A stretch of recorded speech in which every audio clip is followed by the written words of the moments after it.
From timcast.com, leading Michigan GOP gubernatorial candidate Ryan Kelly raided, arrested in connection with January 6th protest. Timcast.com reports the candidate was raided on June 9th on misdemeanor charges related to the protest. He is facing 4 misdemeanor charges: knowingly entering or remaining in a restricted building, disorderly and disruptive conduct, knowingly engaging in any act of physical violence against a person or property in a restricted building or grounds, and willfully injuring or committing depredation against property of the U.S. The charging documents do not accuse Kelly of ever entering the building. He is accused of gesturing for people to move forward while on the Capitol steps. They also say that I guess he assisted in someone pulling down. He's also accused of using his hands to support another rioter who was pulling a metal barricade. So they have photos that they argue is this guy. Now, here's what gets important. Ryan Kelly is currently polling at 19%. He is up 4 points. He is the GOP frontrunner for the primary to go up against Gretchen Whitmer. So we have one of two scenarios. We either have the DOJ being weaponized to shut down popular pro-Trump candidates, or we have a popular candidate who is an insurrectionist. Now think about either scenario. If you're a Democrat, you're looking at this guy and you're like, this guy was at January 6th and he's winning. Right. What does that say about the American people in that perspective? Now, I certainly don't believe that narrative. I think what we're seeing is the weaponization of the DOJ against political rivals. Yeah. This guy should have been there. He shouldn't have been gesturing people if that's what he was doing. Sure. The rioters should be charged.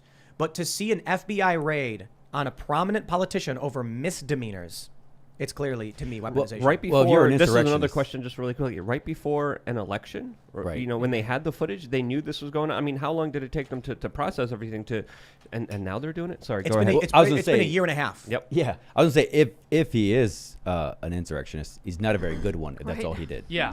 Well, and this is the point, right? They have this entire insurrectionist narrative, and the idea is that the sitting president of the United States, who is the commander in chief and has control over the entirety of the armed forces, Right. decided to overthrow the government and have a coup, and he did this by having a bunch of civilians without any guns Yep. enter a building they weren't supposed to be in. And many of them didn't even go in the And building. many of them Right. didn't go in the building, and many of them were waved in by police officers and didn't do anything violent. And it's not even many of them. It's a fraction of a percent Right. that did. I'm just imagining, you know, these hearings. The hearings are happening now. I don't care. And they're going to be like, this was a plot by a sitting president to overthrow this country. A sitting and I'm going president- to explain to you how he did it. Yeah. He vaguely mentioned something about walking towards the Capitol. Yeah. And Yeah. then what happened? Took a They selfie. walked towards the Capitol. A bunch of This- people, some people rioted, maybe a few hundred. And then about half of them went in the building.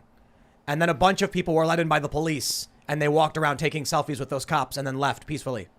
Yeah, Yep. exactly. Dun, dun, This dun. is the sitting president, commander in chief, in control of the military, literally has access to the button that launches nukes. Yep. And his plot to overthrow the United States government and become some kind of dictator was to have civilians, none of whom, or virtually none of whom, brought any guns. There were no Go guns. towards the Capitol, vaguely gesture that they had in that area. If this was a coup, it was the worst coup Yeah. ever in the history of the world. Well, these hearings that we're going to be hearing about on national television, the January 6th committee hearings, they're putting out all the stops. They want to make sure that this is going to be a spectacle. They brought in the former president of ABC News, the man that squashed the Jeffrey Epstein story, that suppressed it, that spiked it, that made sure that this was the famous story, the Amy Robichaud Project Veritas story, Robach, where she specifically said, we had Bill Clinton, we had all the evidence, we had this years ago, and it was squashed by ABC News. That man that was in charge of that is going to be now presenting the showcase